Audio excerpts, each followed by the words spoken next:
Bonjour et bienvenue sur les vitamines du royaume pour cette quatrième capsule, servir les intérêts de Christ.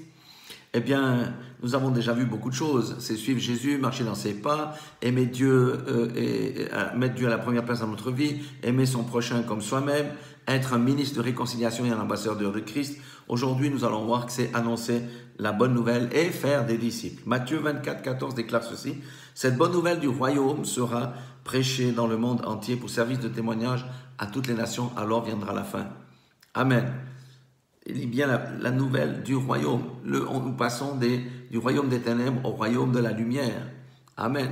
Du royaume du monde, de Satan, au royaume du Fils de bien-aimé de Dieu, où tout est différent. Amen. C'est ça véritablement, aussi servir les intérêts de Christ et annoncer la bonne nouvelle et faire des disciples. Acte 8, 4 dit, ceux qui avaient été dispersés allaient de lieu en lieu annonçant la bonne nouvelle de la parole. Amen.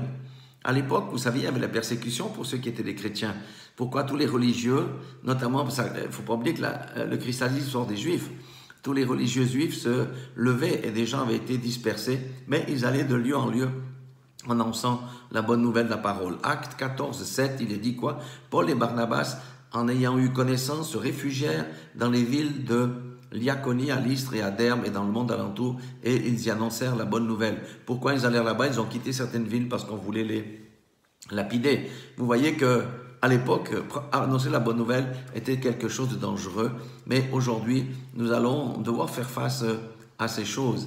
Et Matthieu 28, 19, tout le monde connaît ça. Allez, faites de toutes les nations des disciples, les baptisant au nom du Père, du Fils et du Saint-Esprit, et enseignez-leur à observer tout ce que je vous ai prescrit. Et voici, je suis avec vous tous les jours jusqu'à la fin du monde. Amen.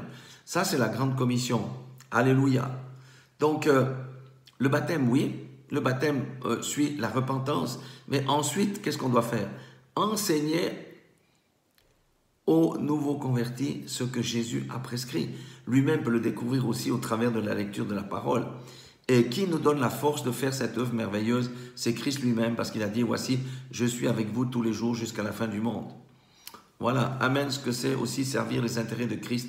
Et je crois que nous entrons dans une période aujourd'hui, nous sommes en 2021, nous entrons dans une période où chacun va devoir prendre sa position dans le corps de Christ pour véritablement annoncer la bonne nouvelle aux perdus, à tous ceux vers qui le Seigneur nous enverra. Mais avec ça, nous devrons faire face aussi à la persécution.